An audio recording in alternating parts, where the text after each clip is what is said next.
Hey everyone, last week I reviewed Mucha Lucha, a kids show all about lucha libre. In that review I mentioned the animation style was, quote, at times grotesque, end quote. Oh boy, I thought I knew the meaning of the word back then. After all that kiddie stuff from last week, all that harmless fluff, allow me to show you its polar opposite.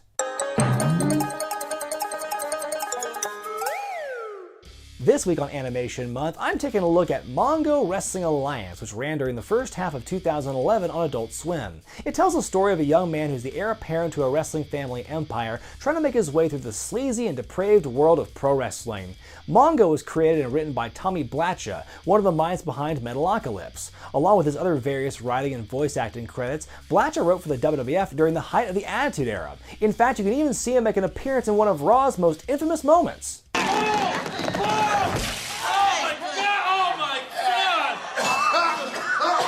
Sorry, I should have warned you. You probably shouldn't be eating anything when watching this review, because there's going to be a lot more stuff kind of like that on that level as we go on.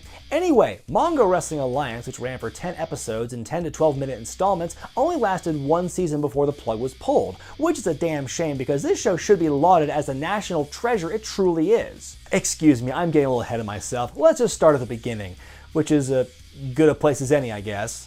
Our story begins in West Texas, so right off the bat we get a nice little nod to the region's history in pro wrestling. We meet the hero of the show, Rusty Kleberku. A loud, ultra-violent blockhead, Rusty graduates from college and wants to dive into the family business despite the warnings of his grandfather, Baron. You have no idea the treachery and bottom-beating scum that resides in the world of pro wrestling. Rusty suffers a lot of heartache in his first few matches, figuratively and literally, and right away you know this show's going to be full of shocking and outrageous violence. But in a bit of irony, it seems far less violent than its sister show, Metalocalypse. That, along with the blue humor, is the trademark of the show, so you know pretty quickly whether or not this is for you. The losses pile up until Rusty finally earns a win with the help of family friend Blackstack Johnson. Rusty's biggest obstacle comes in the form of Johnny Dubose, the owner of the show's namesake and Baron's former tag team partner turned mortal enemy. Dubose is voiced by Billy West, who absolutely kills on this show. I don't mark out much over voice work, but West is total gold as Dubose, as well as a lot of other characters he lends his pipes to.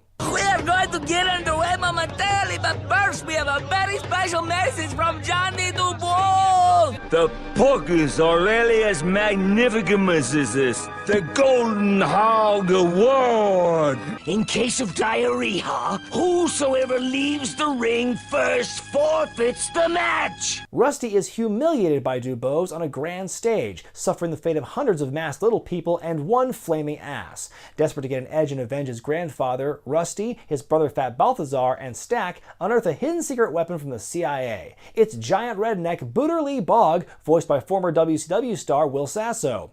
Booter Lee is like Hillbilly Jim if Jim were hit in the head with a shovel a few times too many. I feel like a tsunami and a tornado are sliding in the gut. She's been asleep for about 5 days now. Even when I try to wake her up like this, wake up, Ma! I hate robots! Ah! Booter's caught in the middle of a bidding war between Dubose and the Kleberkus, but ultimately, Dubose gets the upper hand by marrying Booter's mother. Which, how could he possibly know his mother all that well since he's been living in a treasure chest underground in the middle of the desert for so long? You know what, I should just stop trying to apply logic to cartoons. And wrestling, for that matter. Anyway, Booter has to be one of my favorite characters here. A big dumb redneck with a violent side, he often has the best lines of the show. Sasso does a great job as Booter, as well as Rusty's chief rival, Damian Mercury. Gotta admit, this is pretty weird, even by professional wrestling standards. What kind of tongue is this? Is this a dog tongue? Absolutely not. There's a spot on him, bro. In episode 3, Rusty is framed for murder by Dubose and put on trial. It's here we get to learn more about Balthazar, the black sheep of the Kleberku family. It's already established that he's inept in the ring, makes poor dietary choices, and, well, is picked on for just about everything. Hey, do you think I should be on antidepressants? Motherfucker, you are on antidepressants in the form of pizzas and cheeseburgers. Earl said although he can hide his identity, he cannot hide the fact that he's a fat, pathetic failure. You're not cursed. I'm sure those are just a consequence of your poor diet. Balt tries to defend his brother in court, using only legal movies and TV shows he watches as his education. How will the family failure save the day? USA! USA! USA! USA! USA! Order. Quiet. USA! Shut up. USA! Hacksaw Jim Duggan, if you ever find yourself in court for something like really bad, just keep that one in your back pocket, okay, bud? It might even work. Because of his overall lack of awareness, Balt is often the topic of rescue in this show. In Mongo, Mexico, Balthazar joins a Mexican wrestling cult in which the losers put up for live human sacrifice. In Necro Nurses, Baron threatens to disown him if he doesn't lose the weight, so naturally, he wants to be put in a medically induced coma so he can sleep the pounds off. I mean, he's already a dead ringer for Buddy Rose. He could be the next spokesman for the blow-away diet. I wonder if there's any doctors in this town that are willing to let ethics take a backseat in order to enhance athletic performance. But the experimental weight loss program is a setup as the doctors turn Balt and Booterlee's mother into wrestling robots. Hey, these things happen. It's why you gotta read the fine print in that release waiver. Considering who's involved behind the scenes, it's no surprise that there are some similarities between this show and Metalocalypse. Our band of heroes are a group of large, emotionally stunted men who leave a trail of chaos in their wake wherever they go, yet manage to make their way through life without repercussions. In Metalocalypse, Death Clock and their music is considered among the most popular on Earth, and while wrestling isn't nearly on that level in Mongo Wrestling Alliance, it's certainly given more respect from outsiders than one would expect. No one in this world bats an eye at wrestlers running amok. Both shows exist in a world in which their professions are given a lot of leeway, where stuff like this is just another day on the job. Let's see if you bounce! In case you can't tell, I'm very much a fan of this series. The characters, though totally exaggerated and outlandish, all have a certain level of humanity to them that makes their problems easier to understand. The art and animation has lots of little details that are fun to look for. I appreciate that the animation style shifts from two-dimensional to cel-shaded 3D for the wrestling action. The transition can be a little jarring, but I think that's part of the charm. I laughed a lot during this show, but I can't tell how much of the humor came from the writing and how much of it came from the fact that everyone's just screaming all the time. Pro wrestling is a noble and honorable profession! Don't you have any voodoo mumbo jumbo you could conjure up, Stack? I'm black, motherfucker, not no Creole red bone bull. Cause if it was written on a comic book, you wouldn't be legal. Mind control. Now that's some real white people shit. Every time I f a woman, he has to see it! No wonder he's always puking! Beneath the wild visuals of violence and crude behavior exhibited in Mongo lies some brilliant commentary on the lives of professional wrestlers. In episode 9, Rusty Quits Wrestling, well, that's the plot of the episode.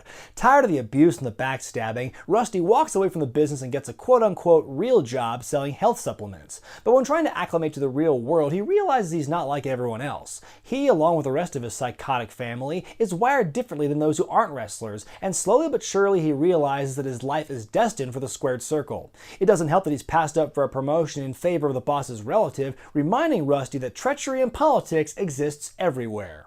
Along with that episode, Baron Kleberku's story in Baron vs. Johnny reveals that in a sport where the outcomes are predetermined, old grudges can still cloud one's judgment. In this episode, Johnny DuBose proposes a one-off return match that will draw tons of money, but Baron's pride is too strong and the two engage in a series of crazy events where Baron's finally able to exact some revenge against his rival, but for no monetary gain. Another case of a worker working themselves into a shoot, brother. And since I've been giving other actors their due in this review, I'd be remiss if I didn't express my love for the late Harry Dean Stanton as the voice of Baron. Oh, look! I just made a better investment than your restaurant.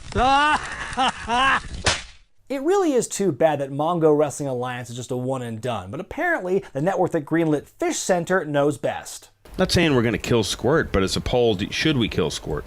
The way the fans are talking animals. right now, it seems like it's very likely to happen. I feel there was a lot more potential for future madness and chicanery with Mongo. The show even ends on a cliffhanger, so it definitely feels that the door was wide open. The series took the idea of Hulk Hogan's Rockin' Wrestling, a group of wrestlers walking through ridiculous scenarios, and turned it on its ear to hilarious results. It's a show with rapid-fire humor, entertaining voice work, and great comedic timing. It's full of subtle nods and references to the business that it focuses on, written by a guy who actually has experience in the genre.